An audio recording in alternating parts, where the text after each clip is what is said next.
La direction de l'Université du Burundi continue à effectuer des descentes au sein des facultés et instituts. Dans l'après-midi de ce mercredi 20 mars 2019, l'équipe de direction de l'Université du Burundi a effectué une descente au sein de la faculté des lettres et sciences humaines en vue d'échanger avec les personnels de la dite faculté sur différents sujets qui sont de nature à améliorer les prestations des uns et des autres. Dans son mot d'accueil, le doyen de la dite faculté a souhaité les bienvenus à l'équipe de direction de l'Université du Burundi. Il a par la suite brossé l'historique de la faculté, les différents centres de recherche qui sont opérationnels, les effectifs et des étudiants et des enseignants, sans oublier bien entendu les défis auxquels fait face la dite faculté. Monsieur le recteur, Madame la vice-rectrice, Monsieur le directeur, bienvenue dans notre faculté. En étant très heureux que parmi les autres, il y a aussi un membre de notre faculté, ça nous réjouit davantage. La faculté des lettres et sciences humaines a tout le personnel académique, administratif et technique, et au nom desquels je vous accueille dans ce bâtiment, vous réitère son soutien dans ce processus. Monsieur le recteur, la faculté des lettres et sciences humaines, qui a l'honneur de vous accueillir aujourd'hui, compte parmi les grandes facultés de notre chère université et entend le rester. Elle comporte 5 départements, 15 filières, 28 classes, qui opèrent sur des sites, le campus Moutangue et le campus Loyero. En plus de ces structures de formation, il y a 2 structures de recherche, 2 centres de recherche. Le centre de recherche Crédesser et le centre de recherche Crélax, dont la naissance est attendue depuis longtemps. La grossesse a tardé, et probablement qu'avec votre concours, on aura le bébé bien formé. On a 1648 étudiants avec les nouvelles inscriptions. Environ 70 enseignants et assistants, 7 administratifs, 10 techniciens de surface comme on dit. Mais malgré cela, malgré cette grandeur apparente, notre faculté a de nombreux défis. On peut citer notamment le manque d'infrastructures suffisantes, le manque de personnel enseignant suffisant et outillé, le manque de matériel didactique adapté aux exigences du système BMT, plus bien évidemment des problèmes de matériel et de fonctionnement. Le recteur a dans son allocution partagé avec les personnels de la faculté des lettres et sciences humaines les recommandations issues de la retraite des hauts cadres du ministère de tutelle qui s'est tenue à Gitega l'année passée. La réunion que nous organisons aujourd'hui va essentiellement insister sur les recommandations de la retraite des hauts cadres de notre ministère qui a eu lieu à Gitega. Dans cette réunion, dans cette retraite, il y a eu un certain nombre de recommandations et on nous demande de partager avec vous ces recommandations parce que quand arrivera le moment de la mise en place de ces recommandations, ça sera vous-même, ça sera nous tous qui allons les mettre en pratique. La première recommandation concerne la formation du soir. Comme vous le savez très bien, cette formation du soir est organisée dans les autres universités de notre pays, surtout les universités privées, mais il y a certaines universités ou certains instituts publics qui organisent déjà cette formation du soir. Il est donc temps, selon cette recommandation, de penser aussi à cette formation pour les universités publiques. Deuxièmement, on a besoin de ces formations du soir pour renforcer les capacités des personnels qui sont déjà dans le milieu professionnel, qui manquent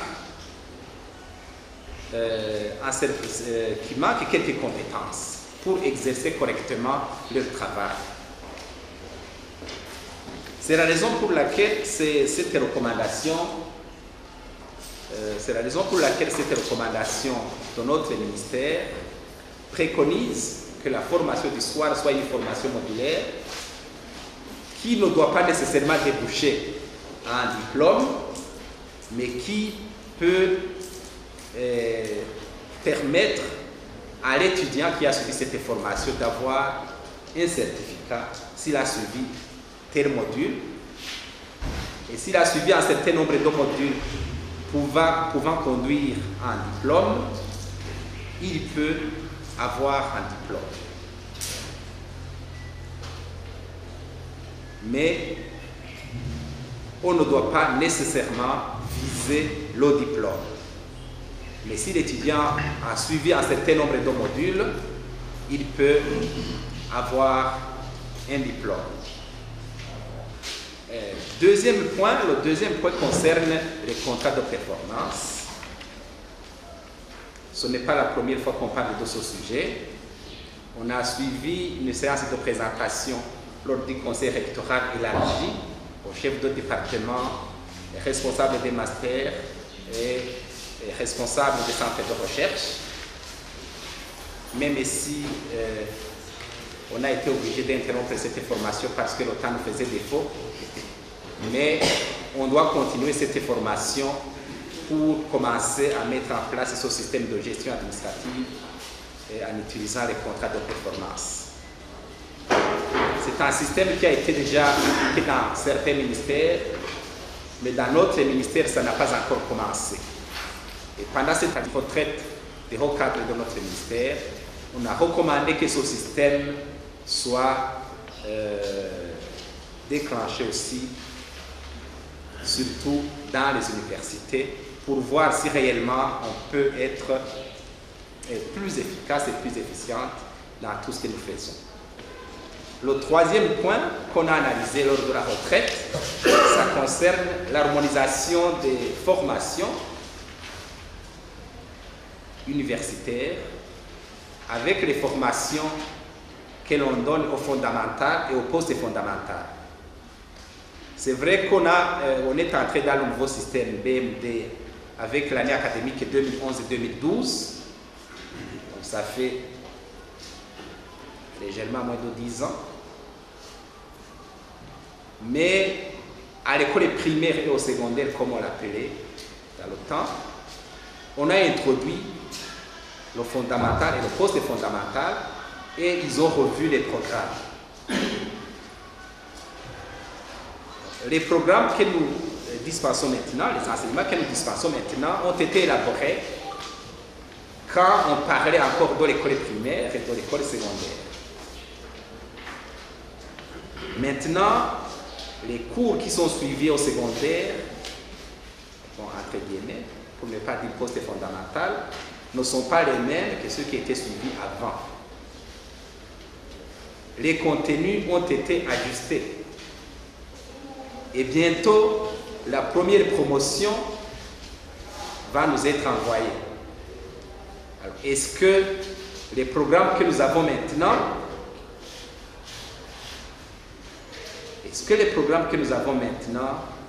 conviennent pour ces futurs étudiants?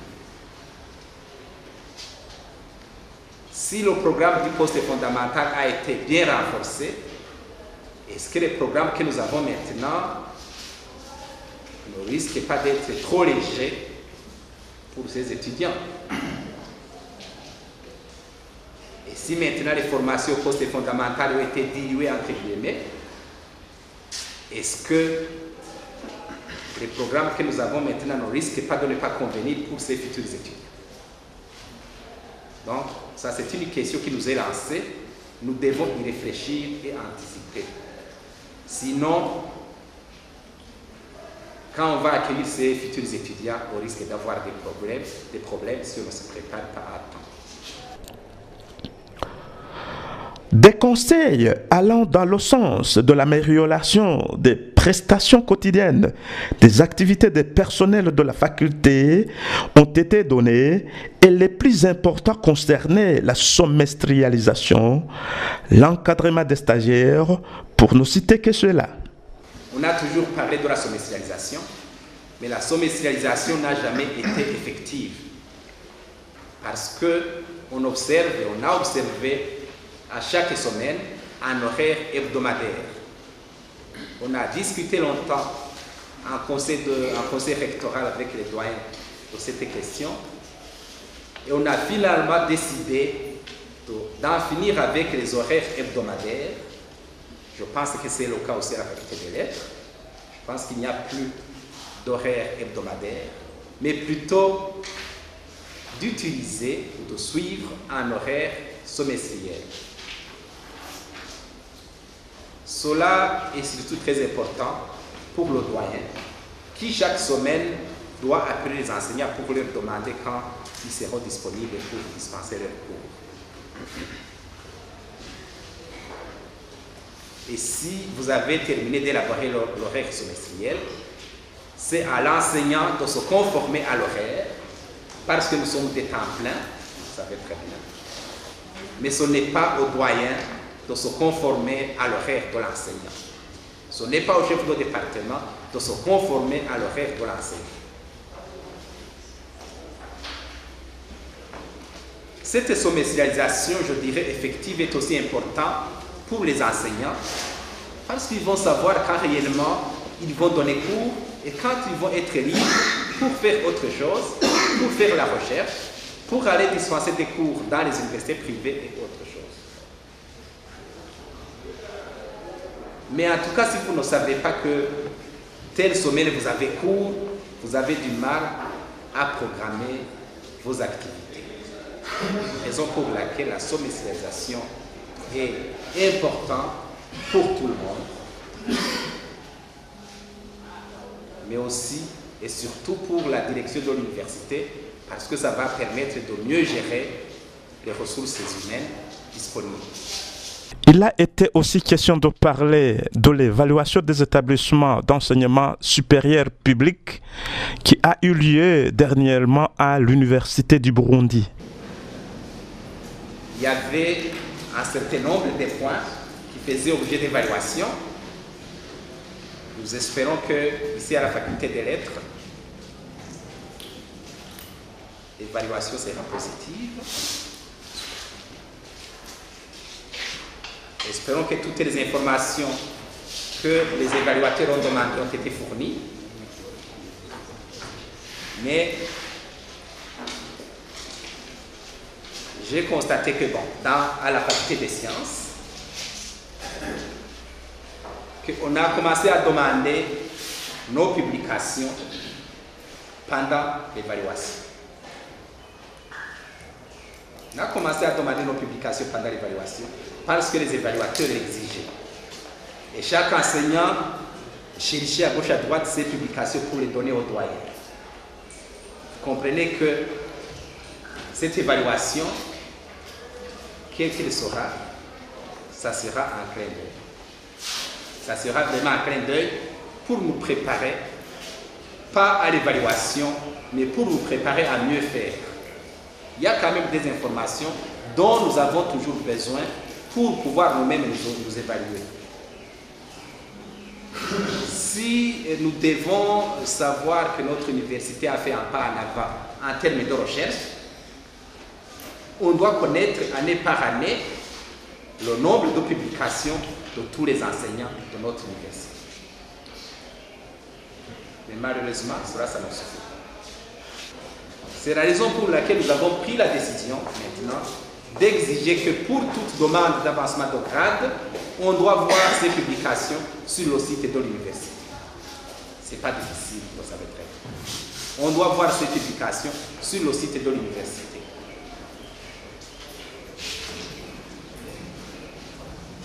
J'ai un tas de dossiers sur ma table que je vais bientôt analyser. Je fais alors un clin d'œil aux enseignants qui m'ont envoyé leur dossier pour demande d'avancement de grade. Il faut aussi penser à mettre la liste de leurs publications sur le site de l'université. C'est très important. Le numéro 1 de l'Université du Burundi a apporté la lumière sur divers sujets, notamment les stages à la fin des bacs, les mémoires des masters, l'évaluation des programmes des masters et le règlement académique. On a également parlé des stages dans une réunion du conseil rectoral. Je ne sais pas si le doyen a eu l'occasion de vous en parler. Les stages à la fin du bac 3 ne sont pas organisés de la même manière dans toutes les facultés. Et à l'issue d'une réunion du conseil rectoral, on a décidé de supprimer la présentation ou la restitution des rapports de stage dans toutes les facultés. Pas pour l'année académique 2017-2018, parce que les maquettes sont déjà là, mais pour l'année 2018-2019, on ne va pas encore organiser la restitution des rapports de stage. Parce qu'on a constaté que en rédigeant ces rapports de stage, d'abord ces rapports sont mal rédigés et ça fait perdre beaucoup de temps alors que ça ne rapporte rien. Parce que normalement, l'évaluation de l'étudiant doit se faire sur le lieu de stage. Et en rédigeant le rapport de stage, l'étudiant qui va le rédiger d'une manière excellente doit aussi avoir une note excellente. Celui qui va le rédiger d'une mauvaise manière va aussi avoir en conséquence une mauvaise note. Et là, je reviens directement sur les mémoires de master parce qu'ils vont bientôt commencer. Il y a une commission qui a été mise en place pour essayer d'harmoniser la forme du mémoire dans toutes les universités. Je crois que c'était en 2016. Je ne sais pas si le rapport a été porté à la connaissance des facultés. Je sais que j'étais avec le professeur Pascal dans la commission. Si les facultés ne sont pas encore informées sur ce format du mémoire, on va essayer d'en parler avec le directeur de la recherche pour voir comment mettre à jour ce dossier. Sinon, donc, que ce soit pour le rapport de stage, que ce soit pour le mémoire, le master, il y a un format qu'on propose et qu'il faut respecter, mais bien sûr, dans lequel il faut intégrer les spécificités de chaque faculté, parce que la rédaction d'un mémoire de master en sciences, ça ne se fait pas de la même manière qu'en lettres. Ailleurs, dans les autres facultés, j'ai parlé de l'évaluation des programmes de master. Je ne sais pas s'il y a un master pour lequel vous sollicitez l'ouverture. Et donc, ce n'est pas la seule faculté qui demande qu'on ouvre un autre master. C'est presque dans toutes les facultés. Mais au niveau du conseil électoral, on s'est dit, à voir comment les autres masters sont en train d'évoluer. On va d'abord les évaluer avant de permettre le recrutement de la deuxième cohorte ou avant de permettre l'ouverture d'un autre nouveau master dans une faculté bien déterminée. Je reviens sur le règlement académique. Et là, je me tourne du côté des enseignants surtout. Il y a un article qui pose des problèmes surtout aux étudiants. c'est l'article qui consacre 40% au TD et 60% à l'examen. La plupart des enseignants ne respectent pas cet article. Ils ne donnent pas de TD.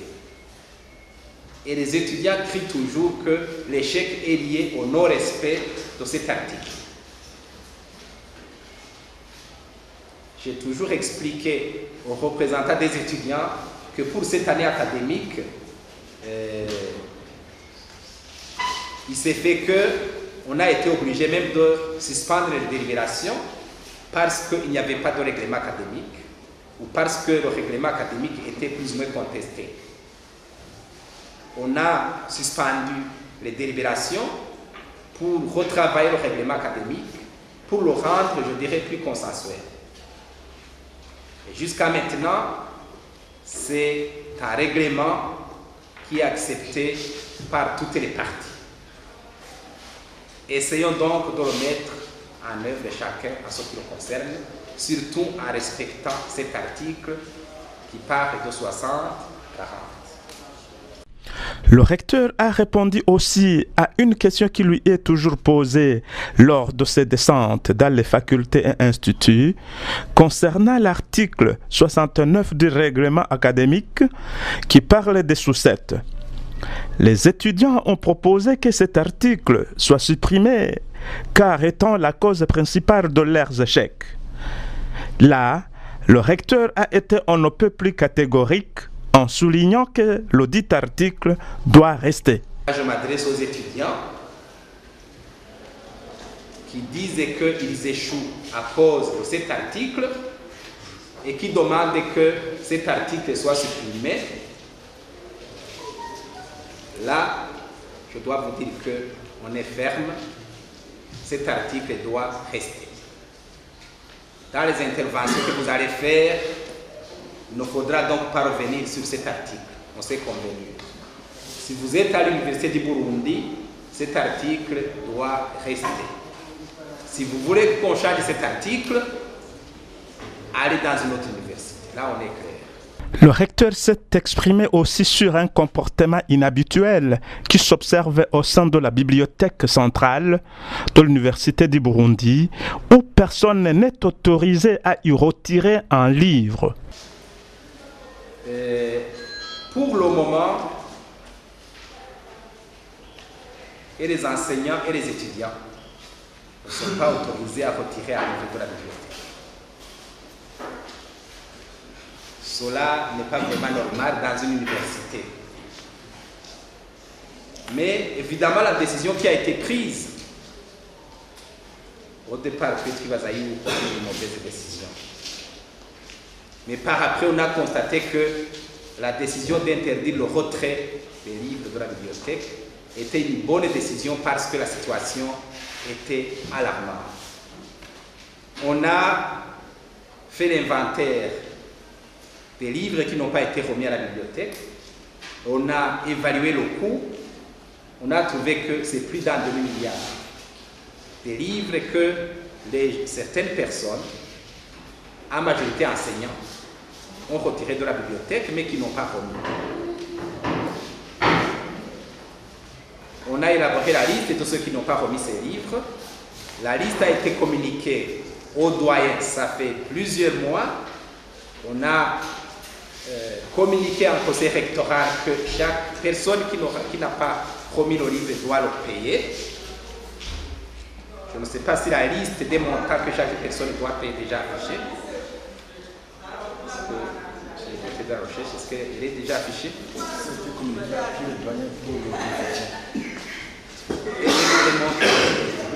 Avec les montants. Voilà. Donc, on avait pris la décision en conseil rectoral de faire la retenue à la source de ces montants avec le salaire du mois de mars. C'est-à-dire avec le salaire que nous allons percevoir au début du mois d'avril.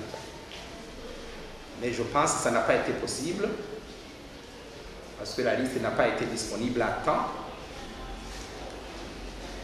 Mais si cela n'a pas été fait au mois de mars, ça sera fait au mois d'avril. Et maintenant, quand on aura payé ces livres, on va autoriser le retrait des livres à domicile. Les personnels de la faculté des lettres et sciences humaines ont à leur tour posé pas mal de questions en rapport avec leurs activités quotidiennes et des réponses appropriées leur sont données par le recteur et ses collaborateurs.